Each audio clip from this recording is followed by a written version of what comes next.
नेता फवाद चौधरी के सिलसिले में अभी समाज जारी है। वहाँ क्या फैसला होता है, उनके मजीद जिस्मानी रिमांड किस तरह की जा रही है, वो हम आपको बता देंगे। लेकिन साथ साथ एक तब्दीली जो आ सकती है आने वाले वक्तों में, अगर इस बात का कोई असर हो, इक़दाम ये उठाया गया है कि वफाकी हुकूमत ने स्कूलों में आईन पाकिस्तान पढ़ाने का फैसला किया है, ताकि जिसका जब दिल चाहे वो अपनी मर्ज़ी से आइन की अपनी इंटरप्रिटेशन न सामने ले आए और आइन को रद्दी का टोकरा समझ टोकरी में डालकर असेंबलियाँ तोड़ने का ऐलान न कर दे, जैसे कि अभी हुआ था रिसेंटली भी। अच्छा जी, अब इस इक़दाम को बहुत सराहा जा रहा है और सराहा जाना भी चाहिए। आइन ही दरअसल वो मुक़द्दस दस्तावेज़ है जो बिला रंग व नस्ल और मज़हब तमाम शहरियों को बराबर के शहरी का दर्जा देता है। आइन आवाम के हकूक़ का ज़ामिन होने के साथ शहरियों की ज़िम्मेदारियों का भी तयन करता है, उन्हें इस बारे में एजुकेट करता है, आगाह करता है। आइन पाकिस्तान को अब स्कूलों के निसाब में शामिल किया जा रहा है। प्राइम मिनिस्टर स्ट्रेटेजिक रिफॉर्म्स के सरबरा सलमान सूफी के मुताबिक 23 मार्च 2023 से इस्लामाबाद रीजन में आइन बाकायदा पढ़ाना शुरू कर दिया जाएगा। हुकूमत का ये इक़दाम काबिल तारीफ़ है और हमारे बच्चे ही एक्चुअली हमारा फ्यूचर है, हमारा मुस्तकबिल है। उन्हें आइन पाकिस्तान की अहमियत और मुक़द्दस मकासद जो है मालूम होने चाहिए, क्योंकि अभी जो ये नो कॉन्फिडेंस मोशन वाली सारी एपिसोड हुई थी, उसमें बहुत सारे बच्चे कहते हुए नज़र आए, क्या आइन, कौन से आइनी इक़दामात, इससे क्या फ़र्क पड़ता है, अगर असेंबली तोड़ दी तो क्या होता है, क्यों ये जुडिशरी ने फ़ैसला दे दिया। लेकिन इस बात को बच्चों को समझाने, बताने, पढ़ाने की ज़रूरत है।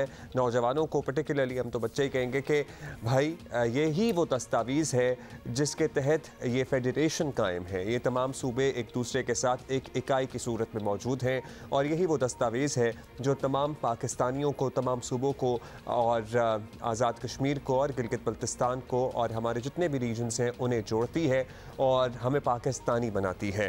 खैर, at the end of the day अभी हम इस पर बात कर लेते हैं। सरबरा वज़ीर आज़म प्रोग्राम बराए इस्लाहात सलमान सूफ़ी हमारे साथ मौजूद हैं। ज़रा उनसे जानते हैं कि क्या प्लान है उनका इस सिलसिले में। ये बता दीजिए सबसे पहले तो कि अब स्कूलों में ये आइडिया कैसे जनरेट हुआ, पढ़ाने की ज़रूरत कैसे महसूस हुई, कुछ बताइए। बेसिकली जो प्राइम मिनिस्टर ने इनिशिएटिव लिया है इसका कॉन्स्टिट्यूशन ऑफ पाकिस्तान को करिकुलम में ऐड करने का, इसका एक बहुत सिंपल मकसद है कि कॉन्स्टिट्यूशन एक ऐसी किताब है, हमारा आइन, कि जिसकी बेस पे हमारा मुल्क चलता है। लेकिन अनफॉर्चुनेटली आपको रीसेंट एक्टिविटीज़ और रीसेंट इवेंट्स जो हमारे पिछले कई सालों से चल रहे हैं, उससे एक चीज़ जो हमें आइडिया हुआ है कि लोगों को अमूमी तौर पर आइन की बहुत सी इंपॉर्टेंट चीज़ों का नहीं इल्म, जिसमें उनके फंडामेंटल राइट्स क्या हैं, इसमें आइन किस तरह काम करता है, आपके लेजिस्लेटर किस तरह काम करते हैं, MNAs की, MPs की क्या जिम्मेदारी होती है, आपकी गवर्नमेंट किस तरह फंक्शन करती है। तो इस तरह फिर एक ऐसा स्पेस क्रिएट हो जाती है, एक खला क्रिएट हो जाती है जिसमें फिर कोई भी किसी किस्म का भी नैरेटिव जो है, प्रोपेगेंडा जो है, मिस इन्फॉर्मेशन फैलाना बहुत आसान होता है और लोगों को मिसगाइड करना बहुत आसान होता है। लोग ये नहीं जानते कि उनके राइट्स क्या हैं और इसीलिए वो फिर एक्सप्लॉइट होते हैं। जब उनको कोई हुकूमती इदारा सही मदद फराहम नहीं करता, जब कोई पॉलिटिकल पार्टी किसी चीज़ को अब्यूज़ करती है, तो फिर लोगों को उस वक्त आइडिया नहीं होता कि वो क्या सही है और क्या गलत। तो इसीलिए हमारी जनरेशन ने तो ये नुकसान जो उठाना था वो उठा लिया। लेकिन अब हमारा डिसीजन ये था कि हम हमारी जो आने वाली फ्यूचर जनरेशन है, जो हमारे बच्चे स्कूलों में पढ़ रहे हैं, कॉलेजेस में जो हमारे यंग लोग पढ़ रहे हैं, उनको हम कॉन्स्टिट्यूशन के ऊपर एक कॉम्प्रिहेंसिव जो है वो चैप्टर्स ऐड करवाएं, जिसमें उनके बेसिक राइट्स के ऊपर बात हो, माइनॉरिटीज़ के राइट्स के ऊपर बात हो, वुमेन राइट्स के ऊपर बात हो। फिर इसके अलावा जो एक गवर्नमेंट की फंक्शनिंग है कि वो कैसे होती है, वो उसके ऊपर बात हो, ताकि जब वो इलेक्शंस की तरफ जाया करें या जब वो किसी पॉलिटिकल पार्टी की सिलेक्शन करें या वो किसी गवर्नमेंट के इदारे के साथ डील करें, तो उनको पता हो और वो अपने राइट्स के बारे में एजुकेटेड होकर तो अपने राइट्स की डिमांड कर सकें।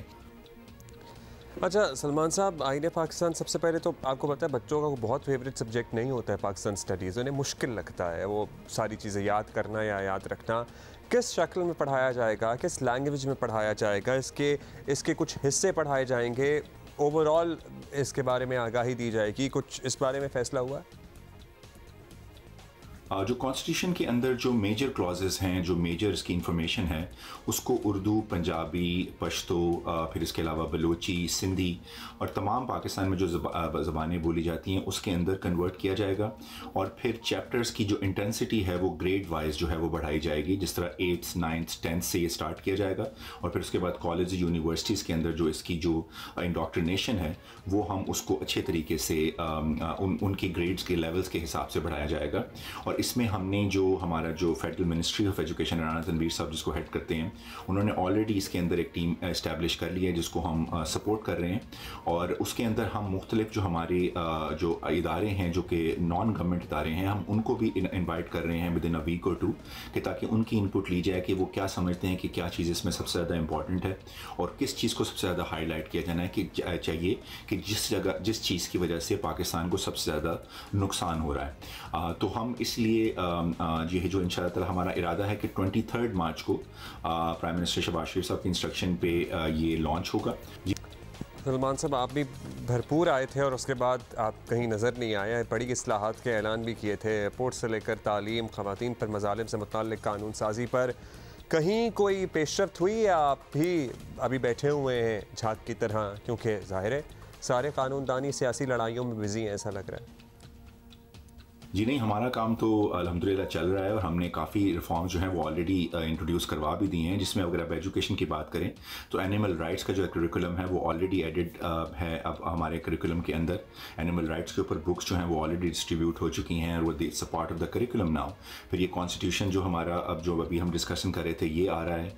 फिर इसके अलावा हमने जो है वो बैंकिंग के ऊपर जो ख़वातीन तकरीबन 3 to 4 मिलियन से ज़्यादा ख़वातीन को डिजिटल बैंकिंग के अंदर जो है एनरोल किया है, जो कि वो सिर्फ SMS भेजती हैं। स्टेट बैंक ऑफ पाकिस्तान का ये बड़ा अच्छा इनिशिएटिव है मिनिस्ट्री ऑफ फाइनेंस के साथ मिलकर, कि जिसमें वो सिर्फ एक SMS भेजती हैं अपना ID कार्ड के साथ और उनका जो बैंक अकाउंट खुल जाता है। So this is a very big step for women of Pakistan के जिनके पास पहले बैंकिंग की एक्सेस नहीं थी, तो अब वो अपना सिर्फ एक SMS की बेस पे अपना अकाउंट खोल सकती हैं और उसके लिए उनको स्मार्टफोन की भी ज़रूरत नहीं है, वो सिर्फ अपने एक रेगुलर फ़ोन के थ्रू भी ये काम कर सकती हैं। इसके अलावा हमारा प्रोटेक्टरेट ऑफ इमिग्रेंट्स जो है उसका लॉ इस वक्त फाइनल स्टेजेस में है असेंबली के अंदर। जैसे ही वो पास होता है तो फिर तमाम जो प्रोटेक्टर ऑफ इमिग्रेंट्स को लाइनें लगाकर दफ्तरों में स्टैंप्स के लगवाने के लिए इंतज़ार करना पड़ता था, अब वो तमाम चीज़ें ऑनलाइन हो जाएंगी और वो सिर्फ अपने कंप्यूटर पे बैठ के अपनी प्रोटेक्टरेट स्टैंप जो है वो ऑब्टेन कर सकेंगे और उनको किसी दफ्तर के जो है वो चक्कर लगाने की ज़रूरत नहीं रहेगी।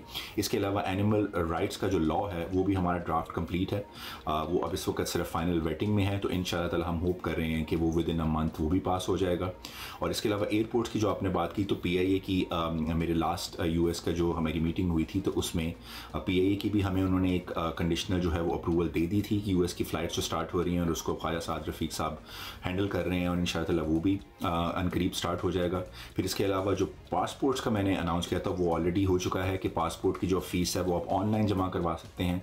आपको किसी भी गवर्नमेंट के दफ्तर में या बैंक में जाने की ज़रूरत नहीं है और majority people can just do it via the app. Few more are in the pipeline, इंशाअल्लाह वी आर होपिंग कि उनको 2-3 महीने में कंप्लीट कर लिया जाएगा। चलें, good luck for the future for whatever आपने प्लान किया हुआ है इक़दाम के हवाले से, और जो अब तक किया गया है उसकी भी समरी आपने बखूबी हमें समझा दी। थैंक यू सलमान सूफ़ी साहब।